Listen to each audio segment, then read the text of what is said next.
Hello again. Isn't this cozy? Well, that is the idea, and I hope you think it is. I'm reading a chapter a day of Great Expectations in front of the fire. Most of you already know that, and we're at a dreadfully exciting part of the book. We're at chapter 19. And at the end of chapter 18, Pip discovered that he had great expectations, which means that somebody is funding making him a gentleman, sending him to London. The strange lawyer, Mr. Jaggers, who bit his fingernail, told him about this in chapter 18. And now we are at chapter 19. Morning made a considerable difference in my general prospect of life and brightened it so much that it scarcely seemed the same. What lay heaviest on my mind, the consideration that 6 days intervened between me and the day of departure, for I could not divest myself of a misgiving that something might happen to London in the meanwhile, and that when I got there it would be either greatly deteriorated or clean gone. Joe and Biddy were very sympathetic and pleasant when I spoke of our approaching separation, but they only referred to it when I did. After breakfast, Joe brought out my indentures from the press in the best parlour, and we put them in the fire, and I felt that I was free. With all the novelty of my emancipation on me, I went to church with Joe and thought perhaps the clergyman wouldn't have read that about the rich man and the kingdom of heaven if he had known all. After our early dinner, I strolled out alone, purposing to finish off the marshes at once and get them done with. As I passed the church, I felt, as I had felt during service in the morning, a sublime compassion for the poor creatures who were destined to go there Sunday after Sunday, all their lives through, and to lie obscurely at last among the low green mounds. I promised myself that I would do something for them one of these days, and formed a plan in outline for bestowing a dinner of roast beef and plum pudding, a pint of ale, and a gallon of condescension upon everybody in the village. If I had often thought before, with something allied to shame, of my companionship with the fugitive whom I had once seen limping among those graves, what were my thoughts on this Sunday, when the place recalled the wretch, ragged and shivering, with his felon iron and badge? My comfort was that it happened a long time ago, and that he had doubtless been transported a long way off, and that he was dead to me, and might be veritably dead into the bargain. No more low, wet grounds, no more dikes and sluices, no more of these grazing cattle, though they seemed in their dull manner to wear a more respectful air now, and to face round in order that they might stare as long as possible at the possessor of such great expectations. Farewell, monotonous acquaintances of my childhood. Henceforth I was for London and greatness, not for Smith's work in general, and for you. I made my exultant way to the old Battery, and lying down there to consider the question whether Miss Havisham intended me for Estella, fell asleep. When I awoke, I was much surprised to find Joe sitting beside me, smoking his pipe. He greeted me with a cheerful smile on my opening my eyes and said, "As being the last time, Pip, I thought I'd foller." "And Joe, I'm very glad you did so." "Thank ye, Pip." You may be sure, dear Joe, I went on after we had shaken hands, that I shall never forget you. No, no, Pip, said Joe in a comfortable tone. I'm sure of that. Aye, old chap, bless you. It were only necessary to get it well round in a man's mind to be certain on it. But it took a bit of time to get it well round. The change comes so uncommon plump, didn't it?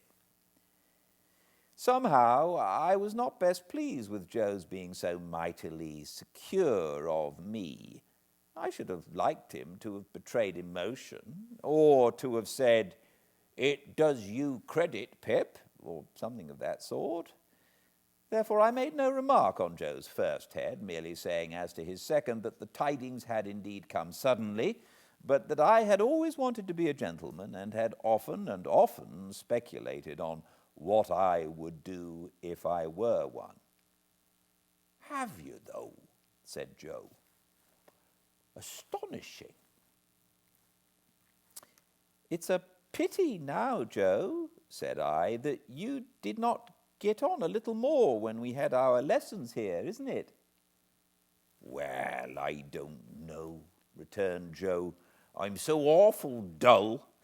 I'm only master of my own trade. It were always a pity as I was so awful dull, but it's no more of a pity now than it was this day 12-month, don't you see? What I had meant was that when I came into my property and was able to do something for Joe, it would have been much more agreeable if he had been better qualified for a rise in station. He was so perfectly innocent of my meaning, however, that I thought I would mention it to Biddy in preference.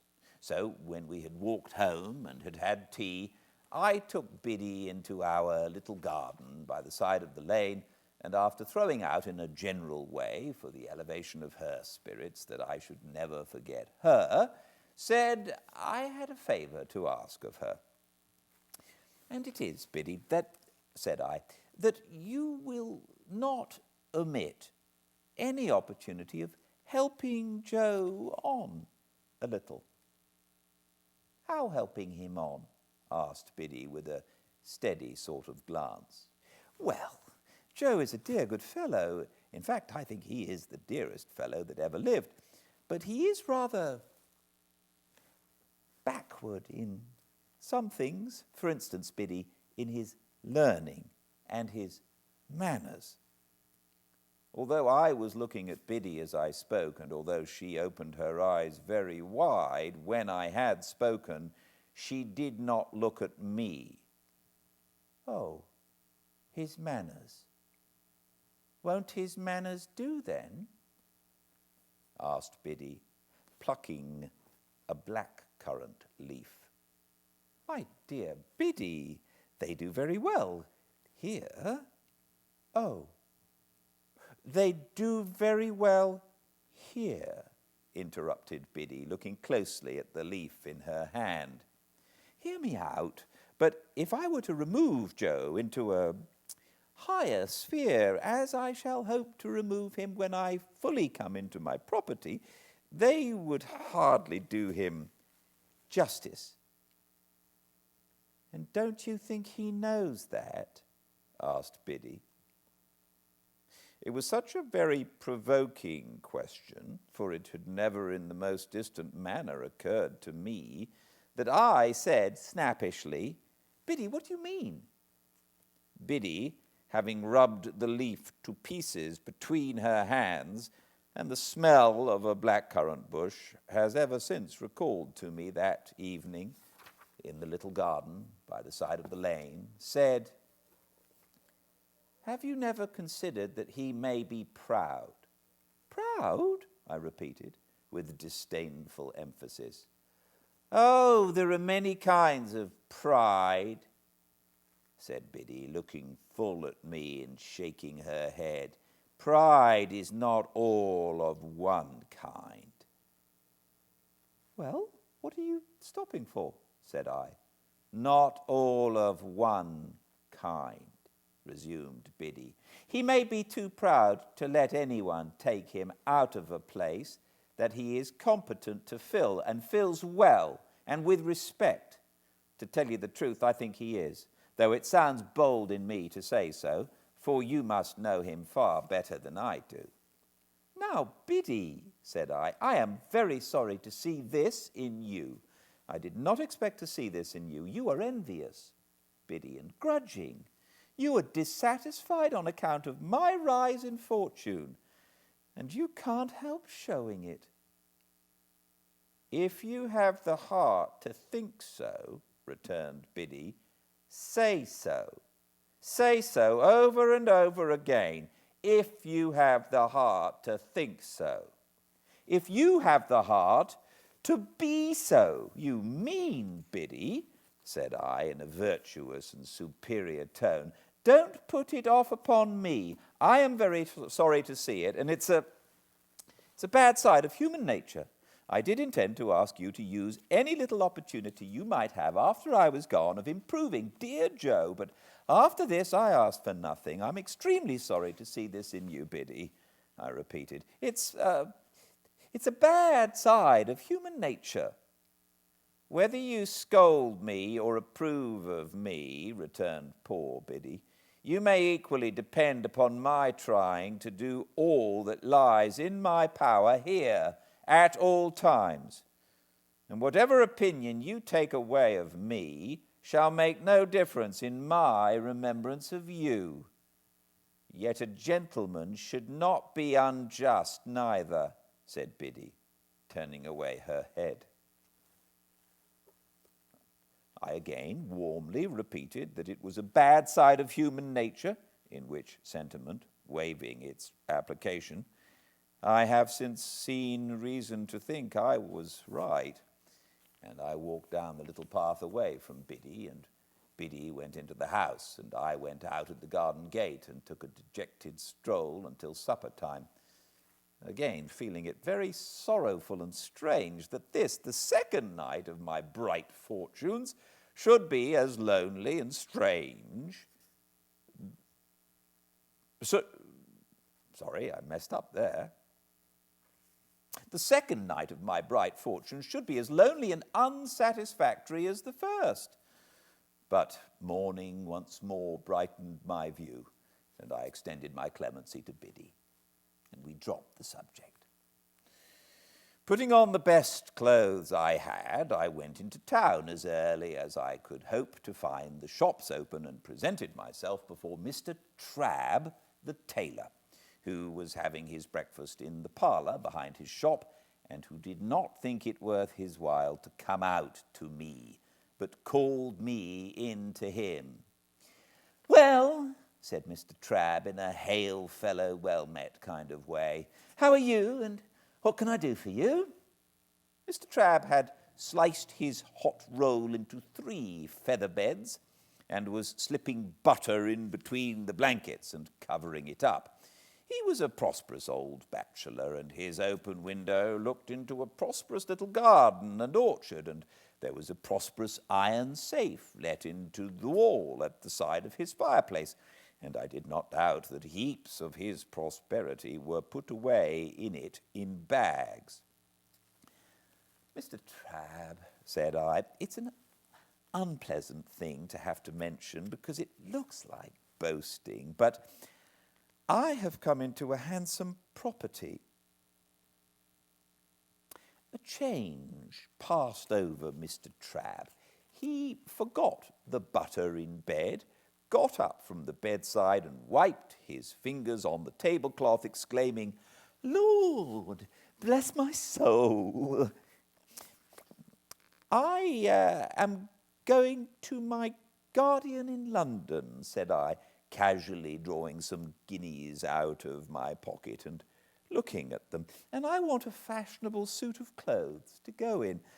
I wish to pay for them," I added, otherwise I thought he might only pretend to make them, "with ready money." "My dear sir," said Mr. Trabb, as he respectfully bent his body, opened his arms, and took the liberty of touching me on the outside of each elbow, Don't hurt me by mentioning that. May I venture to congratulate you? Would you do me the favour of stepping into the shop? Mr. Trabb's boy was the most audacious boy in all that countryside. When I had entered, he was sweeping the shop, and he had sweetened his labours by sweeping over me. He was still sweeping when I came out into the shop with Mr. Trabb, and he knocked the broom against all possible corners and obstacles to express, as I understood it, equality with any blacksmith, alive or dead. "Hold that noise," said Mr. Trabb with the greatest sternness, "or I'll knock your head off." "Do me the favour to be seated now, sir. Now, this," said Mr. Trabb, taking down a roll of cloth and tidying it out in a flowing manner, over the counter, preparatory to getting his hand under it to show the gloss, "is a very sweet article. I can recommend it for your purpose, sir, because it really is extra super. But you shall see some others. Give me number 4, you," to the boy, and with a dreadfully severe stare, foreseeing the danger of that miscreant's brushing me with it or making some other sign of familiarity. Mr. Trabb never removed his stern eye from the boy until he had deposited number 4 on the counter and was at a safe distance away. Then he commanded him to bring number 5 and number 8, "and let me have none of your tricks here," said Mr. Trabb, "or you shall repent it, you young scoundrel, the longest day you have to live." Mr. Trabb then bent over number 4 and in a sort of deferential confidence recommended it to me as a light article for summer wear, an article much in vogue among the nobility and gentry, an article that it would even be an honour to him to reflect upon a distinguished fellow townsman's, if he might claim me for a fellow townsman's having worn. "Are you bringing numbers 5 and 8? You vagabond," said Mr. Trabb to the boy after that, "or I shall kick you out of the shop and bring them myself." I selected the materials for a suit with the assistance of Mr. Trabb's judgment and re-entered the parlour to be measured. For although Mr. Trabb had my measure already and had previously been quite contented with it, he said apologetically that it wouldn't do under existing circumstances. It wouldn't do at all. So Mr. Trabb measured and calculated me in the parlour as if I were an estate and he the finest species of surveyor, and gave himself such a world of trouble that I felt that no suit of clothes could possibly remunerate him for his pains. When he had at last done, and had appointed to send the articles to Mr. Pumblechook's on the Thursday evening, he said, with his hand upon the parlour lock, "I know, sir, that London gentlemen could be expected to patronise local work as a rule, but if you would give me a turn now and then in the quality of a townsman, I should greatly esteem it. Good morning, sir. Much obliged. Door!" The last word was flung at the boy, who had not the least notion what it meant. But I saw him collapse as his master rubbed me out with his hands, and my first decided experience of the stupendous power of money was that it had morally laid upon his back Trabb's boy. After this memorable event, I went to the hatters and the bootmakers and the hosiers, and felt rather like Mother Hubbard's dog, whose outfit required the services of so many trades. I also went to the coach office and took my place for 7 o'clock on Saturday morning. It was not necessary to explain everywhere that I had come into a handsome property, but whenever I said anything to that effect, it followed that the officiating tradesman ceased to have his attention diverted through the window by the High Street and concentrated his mind upon me. When I had ordered everything I wanted, I directed my steps towards Pumblechook's, and as I approached that gentleman's place of business, I saw him standing at his door. He was waiting for me with great impatience.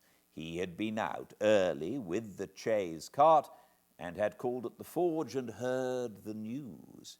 He had prepared a collation for me in the Barnwell parlour, and he too orders his shopman to come out of the gangway as my sacred person passed. "My dear friend," said Mr. Pumblechook, taking me by both hands when he and I and the collation were alone, "I give you joy of your good fortune. Well deserved, well deserved." This was coming to the point, and I thought it a sensible way of expressing himself. "To think," said Mr. Pumblechook, after snorting admiration at me for some moments, "that I should have been the humble instrument of leading up to this is a proud reward." I begged Mr. Pumblechook to remember that nothing was to be ever said or hinted on that point. "My dear young friend," said Mr. Pumblechook, "if you will allow me to call you so." I murmured, "Certainly," and Mr. Pumblechook took me by both hands again and communicated a movement to his waistcoat, which had an emotional appearance, though it was rather low down. "My dear young friend, rely upon my doing my little, all in your absence, by keeping the fact before the mind of Joseph."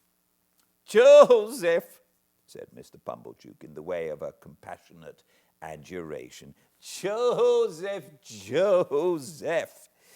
Thereupon he shook his head and tapped it, expressing his sense of deficiency in Joseph. "But, my dear young friend," said Mr. Pumblechook, "you must be hungry, you must be exhausted, be seated. Here is a chicken had round from the boar, here is a tongue had round from the boar, here's one or two little things had round from the boar, that I hope you may not despise. But do I," said Mr. Pumblechook, getting up again the moment after he had sat down, "see afore me him as I ever sported with in his times of happy infancy, and may I say, may I?" This "may I" meant might he shake hands. I consented, and he was fervent, and then he sat down again. "Here is wine," said Mr. Pumblechook, "let us drink. Thanks to fortune, and may she ever pick out her favourites with equal judgment. And yet I cannot," said Mr. Pumblechook, getting up again, "see afore me one, and likewise drink to one, without again expressing, may I, may I?" I said he might, and he shook hands with me again and emptied his glass and turned it upside down. I did the same, and if I had turned myself upside down before drinking, the wine could not have gone more direct to my head. Mr. Pumblechook helped me to the liver wing and to the best slice of tongue, none of those out-of-the-way, no thoroughfares of pork now, and took, comparatively speaking, no care of himself at all. "Ah, poultry, poultry, you little thought," said Mr. Pumblechook, apostrophizing the fowl in the dish, "when you was a young fledgling, what was in store for you. You little thought you was to be refreshment beneath this humble roof for one as," "Call it as weakness, if you will," said Mr. Pumblechook, getting up again, "but may I? May I?" It began to be unnecessary to repeat the form of saying he might, so he did it at once. How he ever did it so often without wounding himself with my knife, I don't know. "And your sister," he resumed after a little steady eating, "which had the honour of bringing you up by hand. It's a sad picture to reflect that she's no longer equal to fully understanding the honour. May I?" I saw he was about to come at me again, and I stopped him. "We'll drink her health," I said. "Ah!" cried Mr. Pumblechook, leaning back in his chair, quite flaccid with admiration. "That's the way you know 'em, sir." I don't know who Sir was, but he certainly was not I, and there was no third person present. "That's the way you know the noble-minded, sir. Ever forgiving and ever affable. It might," said the servile Pumblechook, putting down his untasted glass in a hurry and getting up again, "to a common person have the appearance of repeating, but—" "May I?" When he had done it, he resumed his seat and drank to my sister. "Let us never be blind," said Mr. Pumblechook, "to her faults of temper, but it is to be hoped she meant well." At about this time I began to observe that he was getting flushed in the face. As to myself, I felt all face, steeped in wine and smarting. I mentioned to Mr. Pumblechook that I wished to have new clothes sent to his house, and he was ecstatic on my so distinguishing him. I mentioned my reason for desiring to avoid observation in the village, and he lauded it to the skies. There was nobody but himself, he intimated, worthy of my confidence, and in short, might he? Then he asked me tenderly if I remembered our boyish games at sums, and how we had gone together to have me bound apprentice, and in effect how he had ever been my favourite fancy and my chosen friend. If I had taken 10 times as many glasses of wine as I had, I should have known that he never had stood in that relation towards me, and should in my heart of hearts have repudiated the idea. Yet for all that I remember feeling convinced that I had been much mistaken in him, and that he was a sensible, practical, good-hearted, prime fellow. By degrees he fell to reposing such great confidence in me as to ask my advice in reference to his own affairs. He mentioned that there was an opportunity for a great amalgamation and a monopoly of the corn and seed trade on those premises, if enlarged, such as had never occurred before in that or any other neighborhood.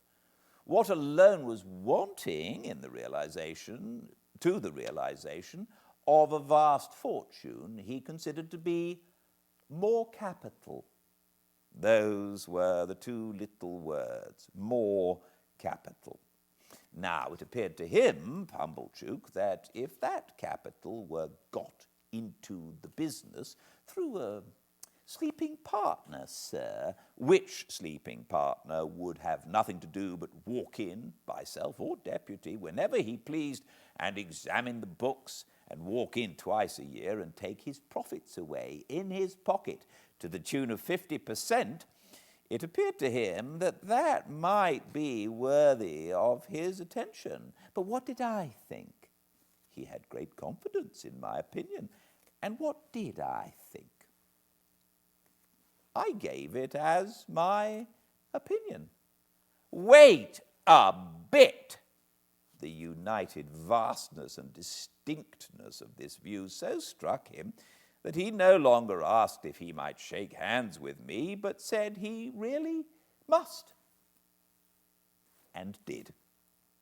We drank all the wine, and Mr. Pumblechook pledged himself over and over again to keep Joseph up to the mark, I don't know what mark, and to render me efficient and constant service, I don't know what service. He also made known to me for the first time in my life, and certainly after having kept his secret wonderfully well, that he had always said of me, "That boy is no common boy, and mark me, his fortune will be no common fortune," he said, with a tearful smile that it was a singular thing to think of now. And I said so too.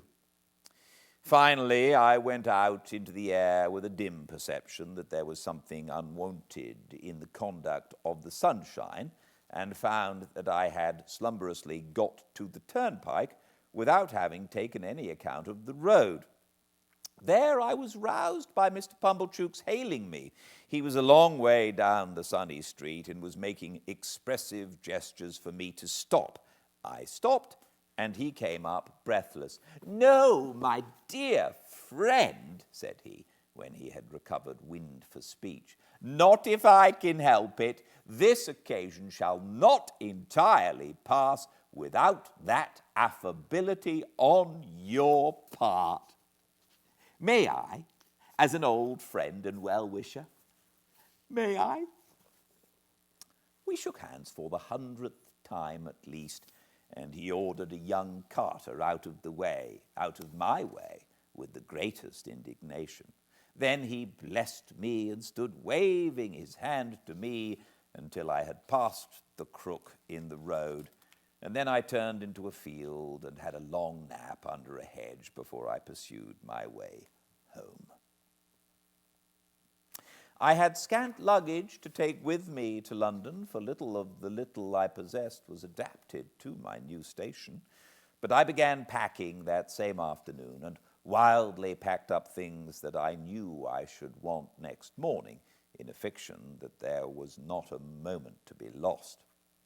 So Tuesday, Wednesday, and Thursday passed, and on Friday morning I went to Mr. Pumblechook's to put on my new clothes and pay my visit to Miss Havisham. Mr. Pumblechook's own room was given up to me to dress in, and was decorated with clean towels expressly for the event. My clothes were rather a disappointment, of course. Probably every new and eagerly expected garment ever put on since clothes came in fell a trifle short of the wearer's expectation, but after I had had my new suit on some half an hour, and had gone through an immensity of posturing with Mr. Pumblechook's very limited dressing-glass in the futile endeavour of seeing my legs, it seemed to fit me better. It being market morning at a neighbouring town some 10 miles off, Mr. Pumblechook was not at home. I had not told him exactly when I meant to leave, and was not likely to shake hands with him again before departing. This was all as it should be, and I went out in my new array, fearfully ashamed of having to pass the shopman, and suspicious after all that I was at a personal disadvantage, something like Joe's in his Sunday suit. I went circuitously to Miss Havisham's by all the back ways, and rang at the bell constrainedly on account of the stiff, long fingers of my gloves. Sarah Pocket came to the gate and positively reeled back when she saw me so changed.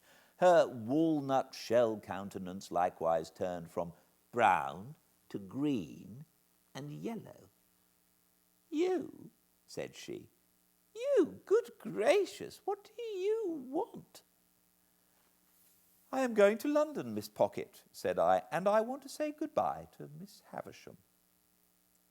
I was not expected, for she left me locked in the yard while she went to ask if I were to be admitted. After a very short delay, she returned and took me up, staring at me all the way. Miss Havisham was taking exercise in the room with the long spread table, leaning on her crutch stick. The room was lighted as of yore, and at the sound of our entrance she stopped and turned. She was then just abreast of the rotted bride cake. "Don't go, Sarah," she said. "Well, Pip."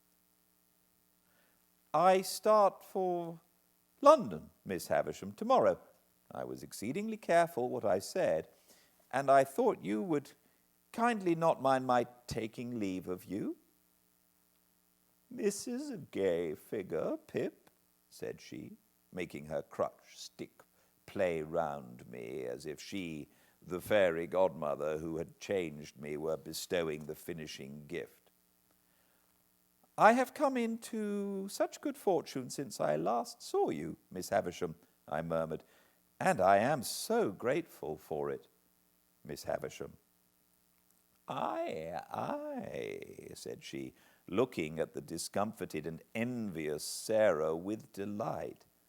"I have seen Mr. Jaggers. I have heard about it, Pip. So you go tomorrow?" "Yes, Miss Havisham." "And you are adopted by a rich person?" "Yes, Miss Havisham." "Not named?" "No, Miss Havisham."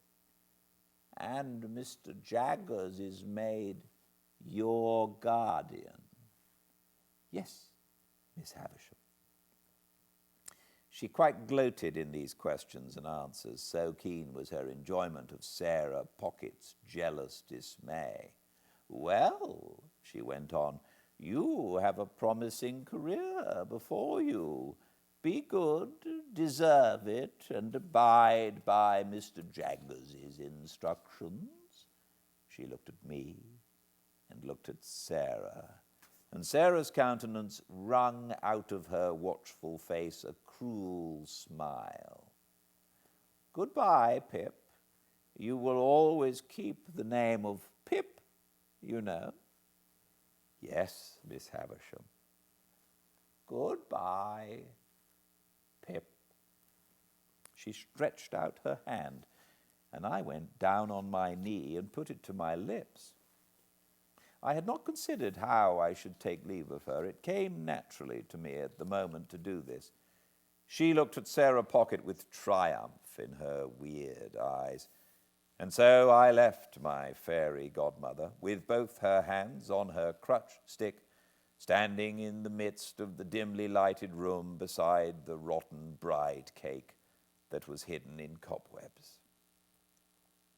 Sarah Pocket conducted me down as if I were a ghost who must be seen out. She could not get over my appearance, and was in the last degree confounded. I said, "Goodbye, Miss Pocket," but she merely stared and did not seem collected enough to know that I had spoken. Clear of the house, I made the best of my way back to Pumblechook's, took off my new clothes, made them into a bundle, and went back home in my older dress, carrying it, to speak the truth, much more at my ease too, though I had the bundle to carry.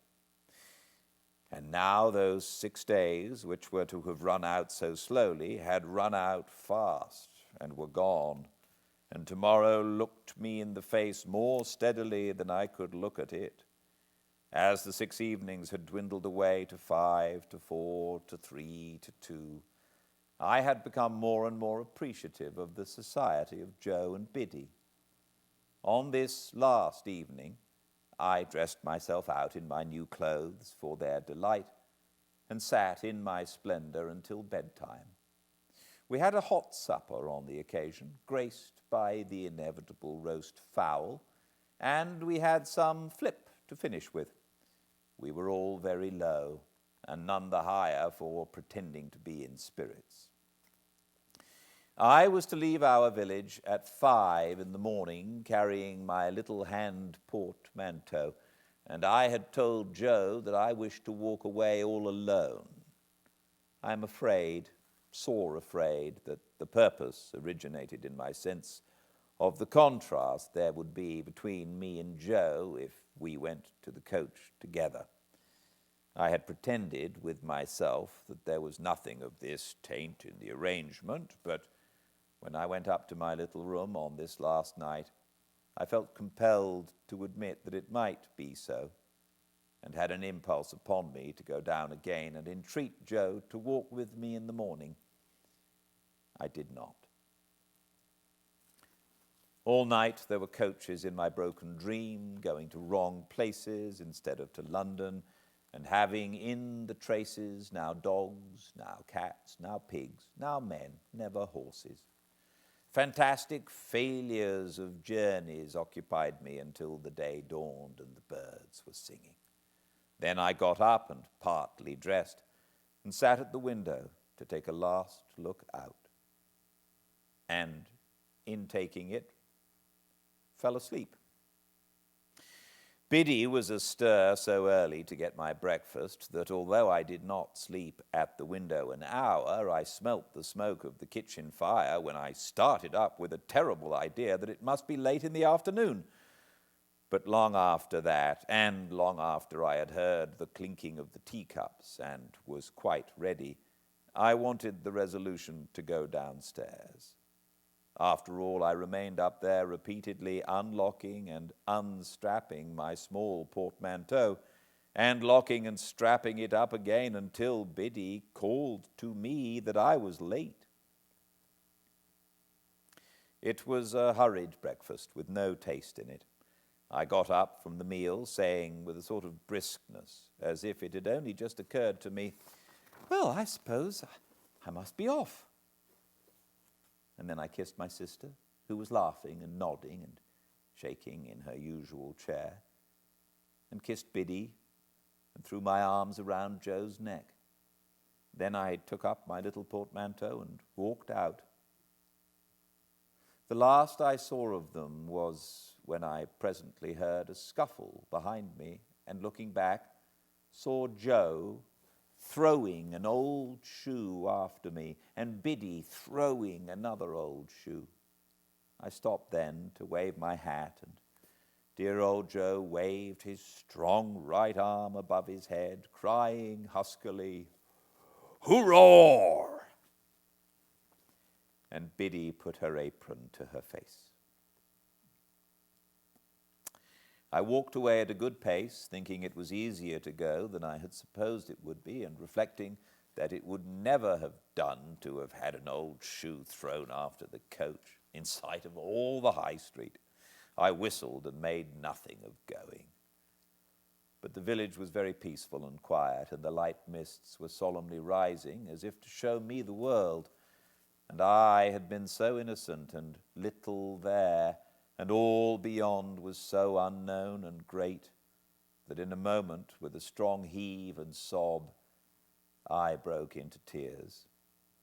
It was by the finger-post at the end of the village, and I laid my hand upon it and said, "Goodbye, oh my dear, dear friend."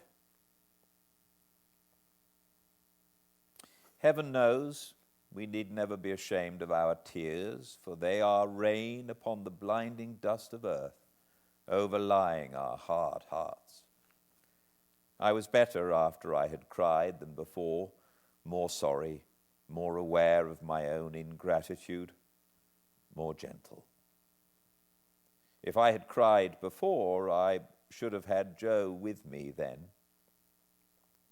So subdued I was by those tears and by their breaking out again in the course of the quiet walk, that when I was on the coach and it was clear of the town, I deliberated with an aching heart whether I would not get down when we changed horses and walk back and have another evening at home and a better parting. We changed, and I had not made up my mind, and still reflected for my comfort that it would be quite practicable to get down and walk back when we changed again. And while I was occupied with these deliberations, I would fancy an exact resemblance to Joe in some man coming along the road towards us, and my heart would beat high, as if he could possibly be there. We changed again and again, and it was now too late and too far to go back. And I went on. And the mists had all solemnly risen now, and the world lay spread before me. This is the end of the first stage of Pip's expectations.